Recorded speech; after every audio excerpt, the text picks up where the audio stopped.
요한복음 강의 말씀을 이어갑니다. 우리는 급변하는 시대 한가운데 자리하고 있다는 것을 선명하게 느낄 수 있는 많은 증거인 전쟁의 소문과 난리의 소문, 기상이변과 재난과 재해와 사건 사고의 소식을 끊임없이 들으면서 우리는 지난 한 주간을 살았습니다. 이런 시대가 우리 크리스찬에게 요구하는 것이 있습니다. 바로 예수 그리스도의 성도다운 정결과 거룩함입니다. 그리고 정결과 거룩함으로 세상의 부조리와 세상의 악에 대해서 불신앙과 불법과 무질서와 혼란과 음란에 대해서 죄악이라고 외치며 빛과 소금을 그 사명을 감당하며 우리는 그것들에 항거해야 합니다. 우리가 이렇게 불의와 불법에 대해서 항거할 때 우리는 어떤 반응을 마주하게 될까요? 예수님이 당하셨던 것처럼 비난과 대적 그리고 핍박과 박해를 마주할 것입니다.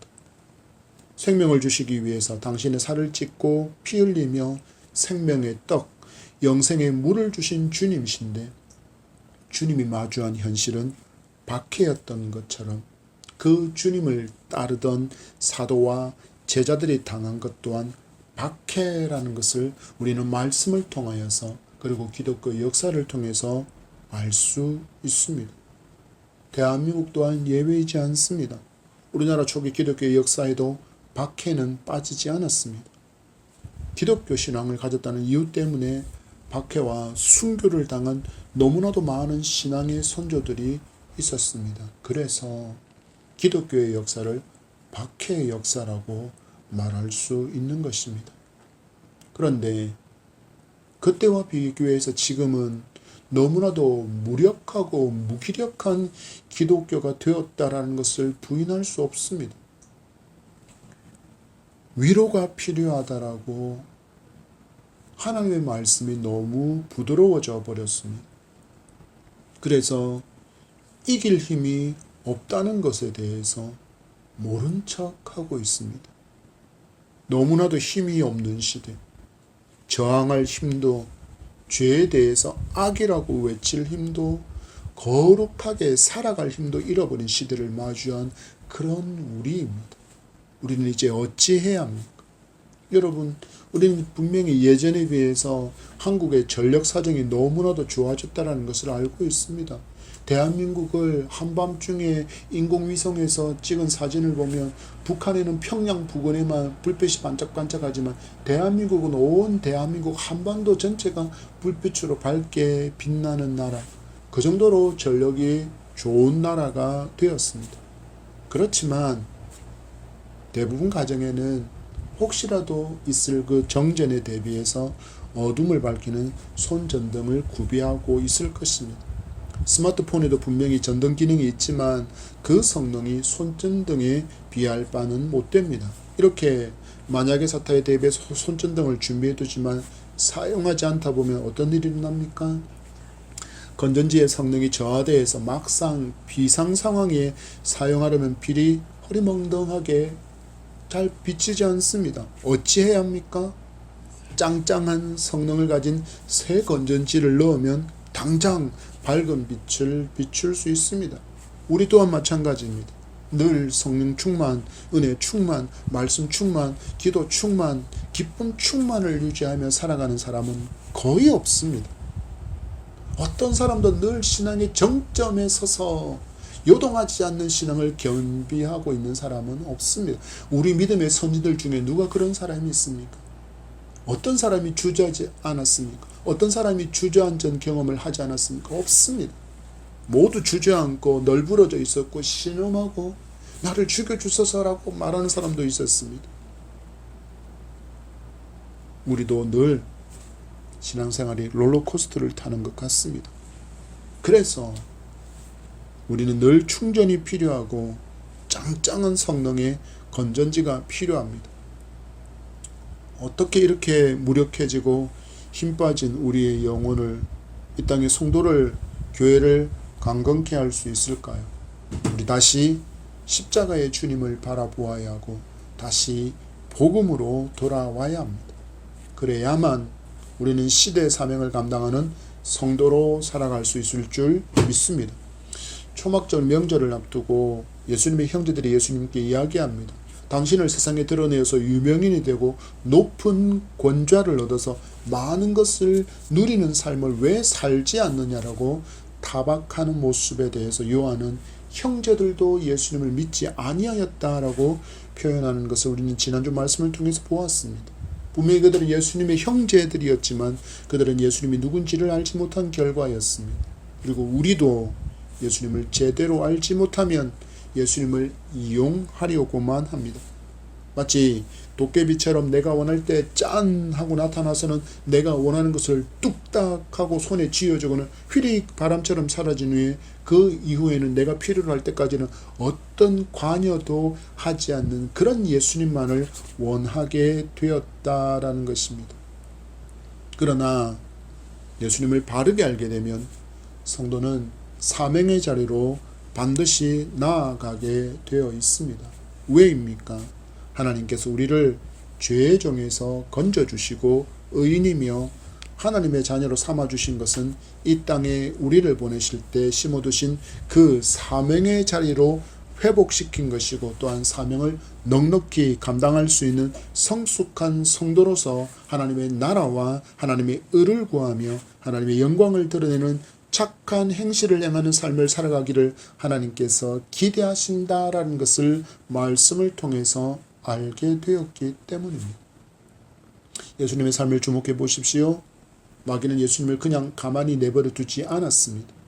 늘 쉬운 길로 가게끔 유혹하고 또 유혹했습니다. 십자가의 길이 아니라 더 쉬운 길로 메시아의 자리에 오를 수 있는 그것을 늘 마귀는 그 앞에 펼쳐놓고 유혹했습니다.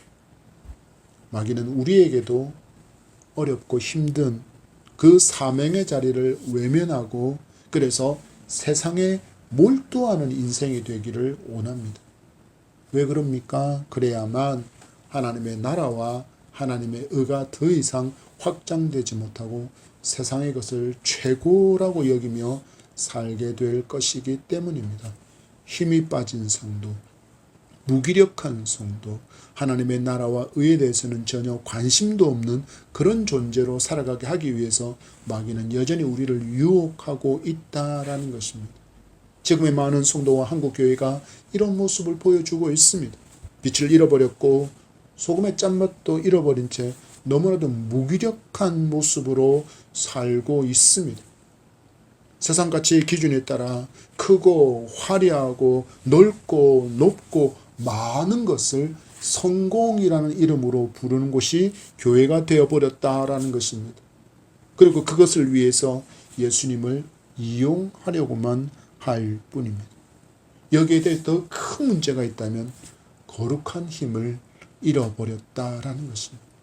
어둠에 대항하고 악에 저항하며 불의를 거부하고 진리를 수호할 힘이 없습니다. 그 결과가 무엇입니까?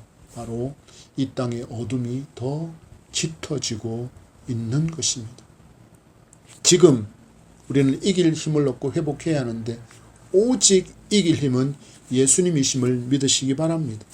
우리 예수님과 예수님의 삶과 그 말씀을 주목하고 거룩한 빛으로 어둠을 밝히는 시대의 등대로 등불로 살아갈 수 있는 세임과 능력을 얻어서 강한 군사로 세워지는 풍성한 은혜가 이 예배 가운데 함께하기를 축복합니다. 주신 10절의 말씀입니다. 시작. 그 형제들이 명절에 올라간 후에 자기도 올라가시되 나타내지 않고 은밀히 가시니라. 명절에 예루살렘으로 가서 왜 당신을 드러내서 더 높은 자리로 올라가지 않습니까? 라고 그렇게 맏형 예수 그리스도를 몰아세우던 예수님의 형제들이 모두 다 예루살렘에 간 후에도 예수님 어디에 계신다라고 말씀합니까? 갈릴리에 머물러 계시다가 한 후에 은밀하게 예루살렘으로 가시고 있다라고 성경은 말씀합니다. 그리고 예수님께서 이렇게 은밀하게 움직인 이유에 대해서 13절과 19절이 우리에게 그 이유를 알려주고 있습니다. 먼저 13절입니다. 시작. 그러나 유대인들을 두려워함으로 드러나게 그에 대하여 말하는 자가 없더라. 19절입니다. 모세가 너희에게 율법을 주지 아니하였느냐? 너희 중에 율법을 지키는 자가 없도다. 너희가 어찌하여 나를 죽이려 하느냐? 예수님을 죽이려는 움직임, 예수님을 죽이려는 움직임이 그 예루살렘에 가득했기 때문에 예수님은 그 시간을 피해서 은밀하게 예루살렘으로 가셨다라고 이야기합니다. 종교 지도자들이 자신들의 권위와 지금까지 자기들이 지켜왔던 그 전통에 도전하고 있는 예수 그리스도를 미워했고, 그리고 틈만 나면 예수 그리스도를 죽이려는 시도를 계속하고 있었기 때문에 예수님은 은밀히 예루살렘에 가셨다라는 것입니다. 그렇다면 과연 예수님은 죽음을 두려워하셔서 이렇게 은밀히 행동하고 계신 것일까요? 아닙니다.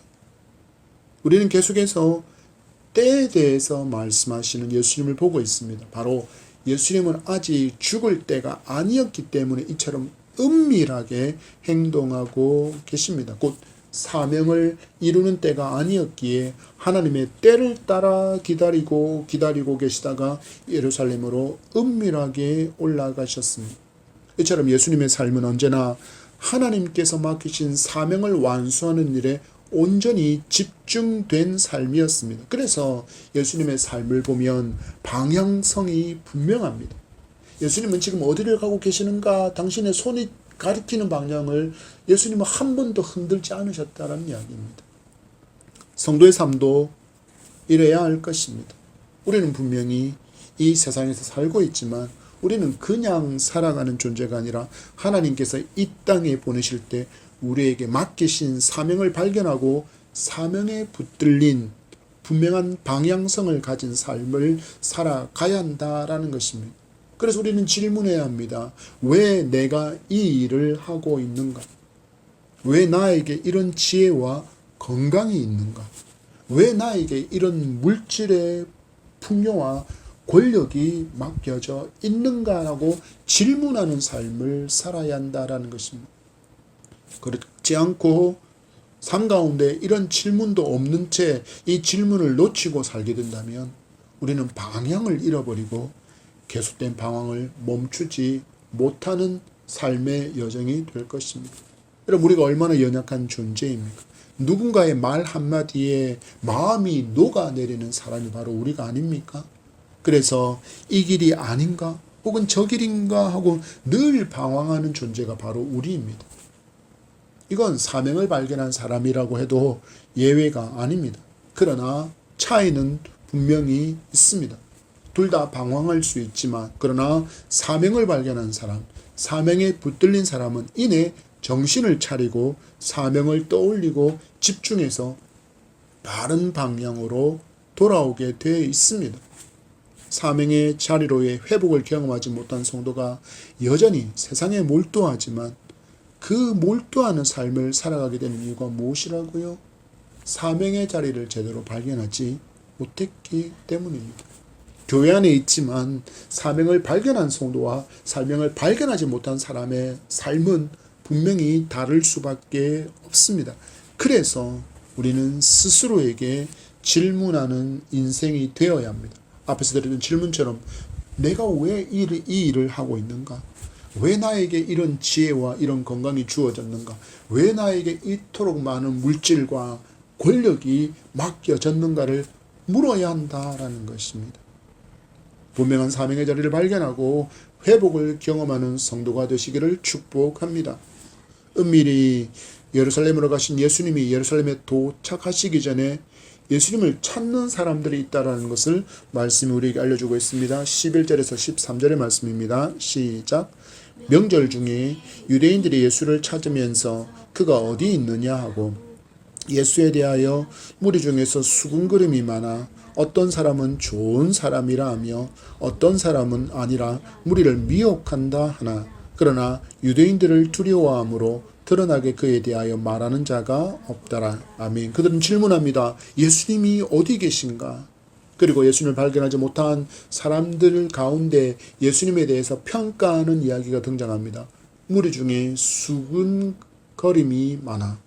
그리고 이 수근거림의 내용이 등장하는데 예수는 좋은 사람인가 그렇지 않는가의 문제로 그들이 지금 다투고 있었다라는 것입니다.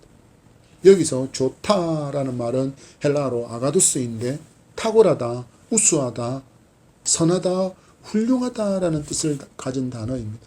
그러나 성경은 이 좋다라는 단어는 선하다라는 뜻으로 사용하면서 그 중심에 하나님과 관계의 바탕을 둔 평가를 내릴 때 사용하고 있다는 것을 발견할 수 있습니다.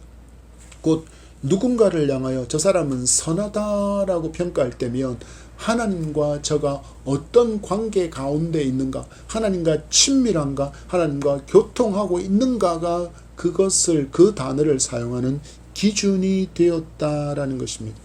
무리들이 예수님께서 하시는 말씀과 행하시는 표적을 보면서 하나님과 관계가 있는 존재인지 아닌지에 대해서 아직 의견이 분분했다라는 이야기입니다. 무슨 말일까요? 한마디로 예수님을 잘 알지 못했다라는 이야기입니다. 우리도 예수님을 알지 못하면 예수님에 대해서 잘못된 인식을 할 수 있기에 늘 조심해야 하는 것입니다. 앞에서 말씀드린 것처럼 예수님을 나의 꿈과 기대를 성취하는 데 도움을 주는 존재로만 인식하는 단계는 아직 신앙의 걸음마 단계라고 말할 수 있습니다. 그래서 성도는 어떻게 해야 합니까? 성장하기 위해서 수고와 노력을 아끼지 않아야 할 것입니다. 그렇지 않으면 우리도 하나님이 아니라 세상의 권세와 사람의 말을 두려워하는 삶을 살게 됩니다. 13절의 끝자락을 보십시오. 유대인들을 두려워함으로. 그들은 분명히 진리의 말씀을 듣고 예수 그리스도께서 전가하시는 복음의 말씀을 들었고 예수께서 행하시는 그 하늘의 표적을 눈앞에 보았지만 무엇을 더 두려워했다고요? 유대의 종교 지도자들을 더 두려워했다라고 이야기합니다. 이들과 달리 예수님을 알았던 사람들의 반응을 살펴보도록 하겠습니다. 예수님께서 십자가에서 죽으시고 부활 승천하신 후 종교 지도자들과 그를 따르던 유대인들은 예수님을 따르는 사도와 제자들을 죽이는데 혈안이 되어 있었습니다. 서슬이 펄은 그들 앞에선 베드로와 요한의 담대한 모습을 보십시오. 사도행전 4장 19절입니다. 시작. 베드로와 요한이 대답하여 이르되 하나님 앞에서 너의 말을 듣는 것이 하나님의 말씀을 듣는 것보다 옳은가 판단하라. 예수님을 만난 사도 바울 역시 변화된 담대함을 보여주고 있습니다. 갈라디아서 1장 10절의 말씀입니다. 시작. 이제 내가 사람들에게 좋게 하랴 하나님께 좋게 하랴 사람들에게 기쁨을 구하랴. 내가 지금까지 사람들의 기쁨을 구하였다면 그리스도의 종이 아니니라. 예수 그리스도를 진정으로 만난 사람들의 삶은 담대함이라는 것을 볼 수 있습니다. 곧 사람보다는 하나님을 두려워하는 존재가 되었다라는 것을 말씀해 주고 있는 것입니다. 예수님 역시 우리가 두려워할 대상은 오직 하나님이라고 말씀하고 있습니다. 마태복음 10장 28절 말씀에 몸은 죽여도 영혼은 능히 죽이지 못하는 자들을 두려워하지 말고 오직 몸과 영혼을 능히 지옥에 멸하실 수 있는 이를 두려워하라. 바로 하나님을 두려워하라. 우리의 영혼의 주소를 판단하실 수 있고 판결하실 수 있는 그분을 두려워하라는 것입니다. 성도가 두려워해야 할 대상은 세상과 사람이 아니라 오직 하나님뿐이라는 사실들을 믿어야 한다라는 것입니다. 예수님의 말씀에 따르면 세상과 사람은 기껏해야 우리의 육신의 죽음을 줄 수 있겠지만 하나님은 우리를 지옥에 던져버릴 수 있는 분이라는 것입니다. 곧 우리의 영원한 삶을 결정하는 판결자라는 것을 성도는 잊지 말아야 한다는 것입니다. 그래야 이 신앙을 가져야만 우리는 세상과 하나님을 저울질하는 어리석고 미련한 사람이 되지 않을 수 있기 때문입니다. 하나님의 때를 기다리시던 예수님이 초막절 명절 중간에 예루살렘에 가셔서 복음을 가르치시는 모습을 보여줍니다. 분명히 예수님을 죽이려는 종교 지도자들과 유대인들이 있음을 아셨지만 그들에게도 복음을 전하는 것이 하나님께서 맡기신 사명임을 아셨기에 죽음의 자리 그 한가운데로 들어가시는 것입니다. 왜입니까?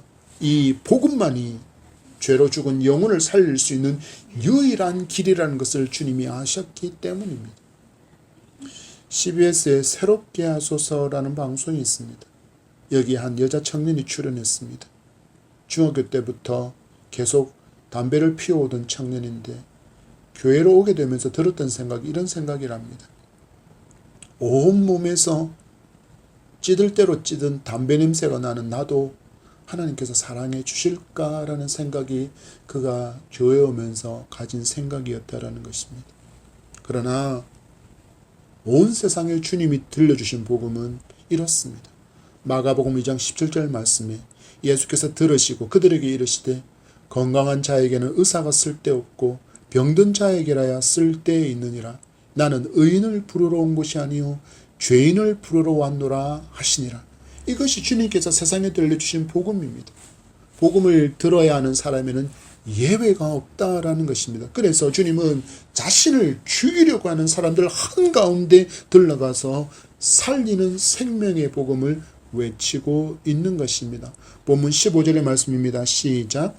유대인들이 놀랍게 여겨 이르되 이 사람은 배우지 아니하였거늘 어떻게 글을 아느냐 하니, 우리식으로 표현하면 이 사람은 가방끈이 짧은 사람인데 글을 알고 유창하게 말하고 말씀을 가르치네라고 반응을 보이고 있는 것입니다. 그러나 이들이 정작 놀랍게 여기고 있는 데는 다른 이유가 있습니다. 바로 예수님께서 아가도스, 그 선함, 하나님과 관계 가운데 나타나는 그 선함을 예수님에게서 그들이 발견했기 때문입니다. 곧 하나님과 단단히 연결된 말씀의 권위를 가진 분의 음성이었기 때문에 그들이 놀랍게 여겼던 것입니다. 16절의 말씀입니다. 시작. 예수께서 대답하여 이르시되 내 교훈은 내 것이 아니요 나를 보내신 이의 것이니라. 아멘. 아가도스, 나는 선하다. 하나님과 관계가 되었기 때문에 선하다. 내 교훈은 내 것이 아니라 하나님의 것이다. 나를 보내신 그분의 것이다 라고 하나님께로부터 늘 힘과 능력을 공급받으신 분이 있기 때문에 주님은 이렇게 말씀하시고 있는 것입니다. 여러분, 여러분이 외치는 복음의 능력이 나타나기 위해서 반드시 필요한 것이 있다면 하나님과의 이 아가도스임을 기억하시기 바랍니다. 하나님의 선함이 여러분들 속에 나타나야 한다는 것입니다. 하나님과 관계가 너무나도 잘 맺어져 있어야 한다는 것을 명심하시기 바랍니다. 하나님으로부터 힘과 능력도 공급받지 못한 채로 입술만을 열어서 전하는 복음은 능력이 나타나지 않습니다. 하나님을 더욱더 잘 알고 더 하나님과 친밀함으로 주시는 힘과 능력과 권세로 무장한 복음의 전도자가 될 때 여러분이 외치는 복음의 역사를 통하여 많은 사람들의 영혼들이 주님께로 돌아오는 풍성한 열매가 나타날 줄 믿습니다. 17절과 18절과 19절의 말씀입니다. 시작. 사람이 하나님의 뜻을 행하려 하면 이 교훈이 하나님께로부터 왔는지 내가 스스로 말함인지 알리라. 스스로 말하는 자는 자기 영광만 구하되 보내신 이의 영광을 구하는 자는 참되니 그 속에 불의가 없느니라. 모세가 너희에게 율법을 주지 아니하였느냐? 너희 중에 율법을 지키는 자가 없도다. 너희가 어찌하여 나를 죽이려 하느냐? 예수님 말씀하시기를 하나님의 말씀과 하나님의 뜻을 분명하게 알 수 있는 방법, 말씀의 능력을 드러내는 방법을 지금 알려주고 있습니다. 그 비결이 무엇입니까? 바로 말씀에 온전히 순종하는 삶을 살아갈 때 우리는 하나님의 뜻을 분명히 알 수 있고 말씀의 능력을 경험하며 살아갈 수 있다라는 것입니다. 성경의 지식이 아무리 많아도 그 말씀에 순종함이 없다면 말씀은 능력이 되지 않습니다. 산 믿음을 경험하지 못한다라는 것입니다.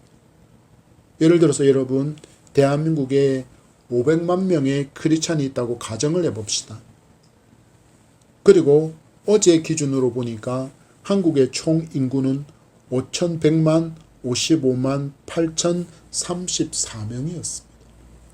곧 전체 인구의 10분의 1에 해당하는 숫자가 예수님을 믿는다고 하는데 왜 대한민국은 점점 부패한 나라,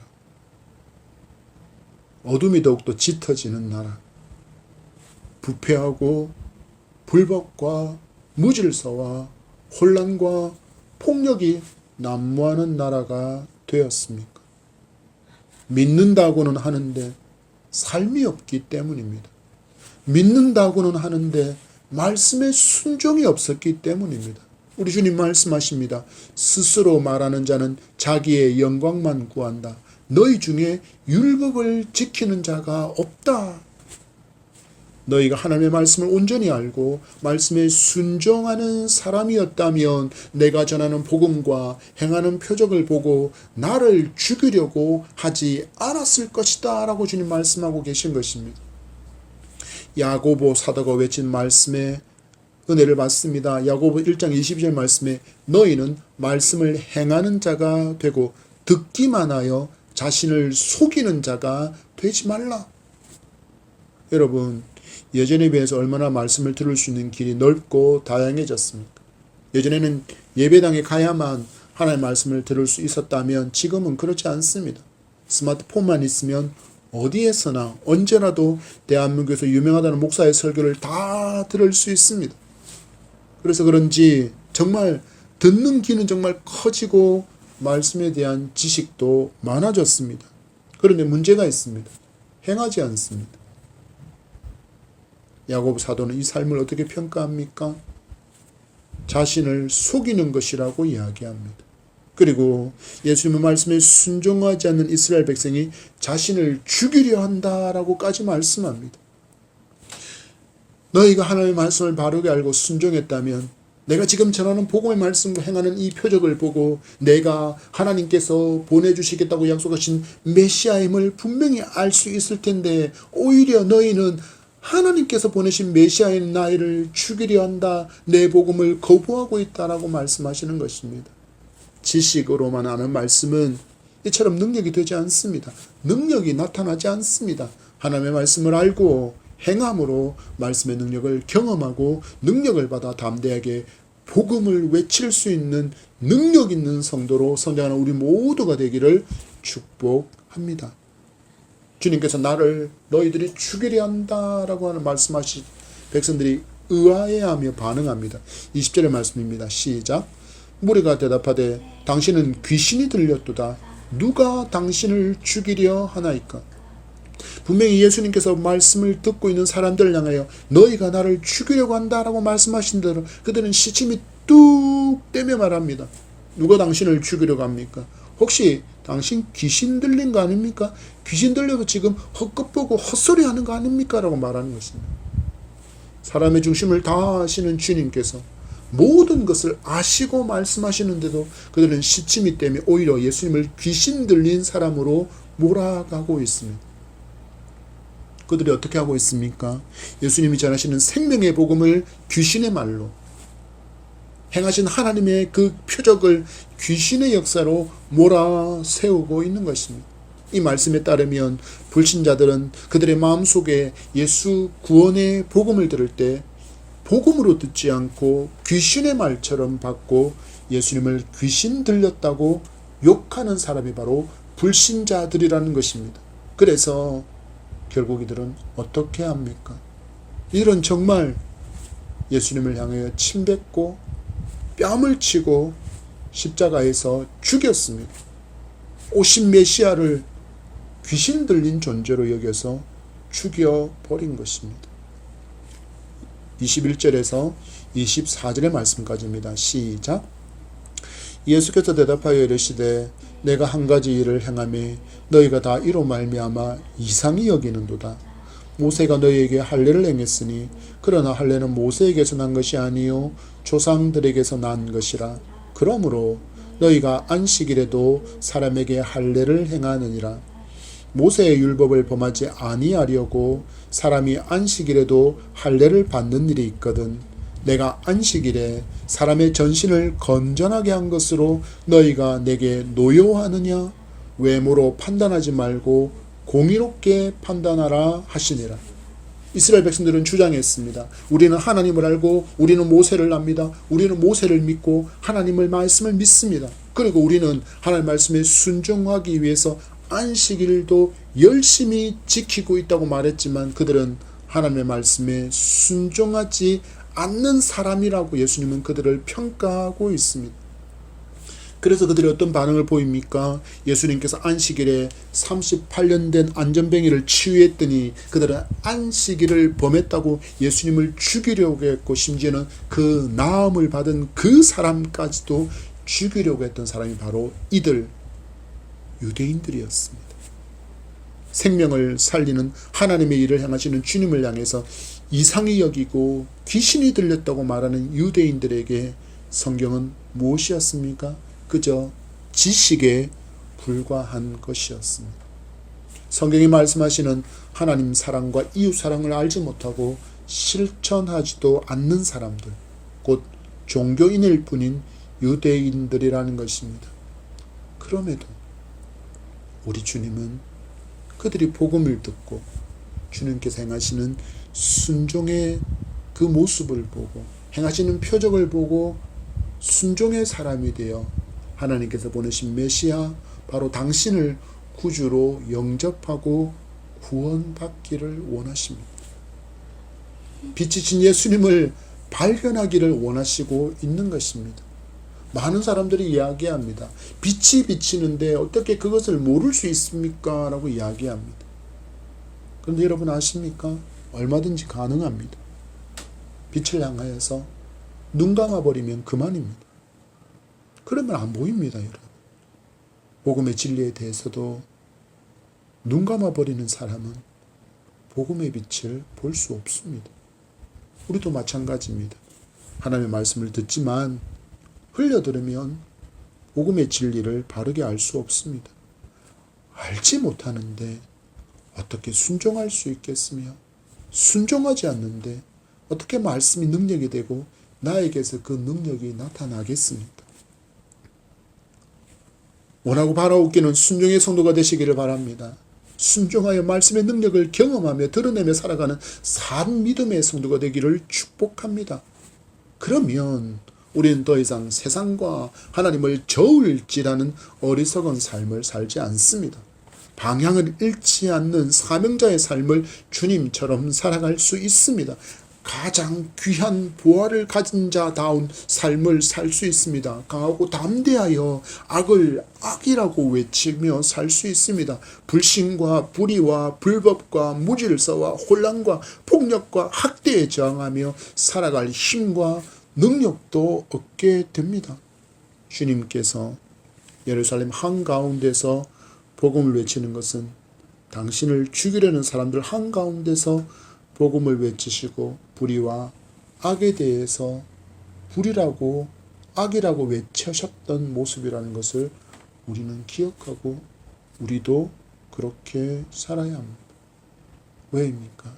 이 주님은 지금도 살아계시고 지금도 이 땅을 너무나도 사랑하셔서 복음의 빛으로 회복하는 나라 되기를 주님이 너무나도 간절히 원하고 계시기 때문입니다. 말씀을 맺습니다. 세상이 그 마지막을 향해서 가고 있는데 분명히 그 속도가 빨라지고 있다라는 것을 누구도 부인하지 못할 것입니다. 여러분이 지금까지 살아오신 동안에 경험하지 못한 일들이 계속 일어나고 있습니다. 소문을 듣고 있습니다. 주님의 재림이 임박하고 있다라는 것입니다. 빛의 성도, 소금의 짠맛을 내는 성도로 살아야 합니다. 주님께서 보여주신 것처럼 우리에게 요구하시는 말씀처럼 말씀을 아는 것에 만족하며 하나님 말씀을 읽기만 하는 사람이 아니라, 그래서 귀만 크게 하고 지식만 크게 하는 사람이 아니라 내 뜻과 만족을 구하는 삶을 멈추고 이제 말씀에 전적으로 순종하는 산 믿음의 사람으로 살아가는 여러분 되시기를 소망합니다. 주님께 더욱더 꼭 접붙어서 주님께 주시는 힘과 능력으로 더 밝은 빛을 발하고 더 짠맛을 내어 이 어두운 이 땅, 썩어가는 이 땅을 회복하여 하나님의 나라와 하나님의 의를 이루어가는 하나님의 성도, 하나님의 교회가 되기를 축복합니다.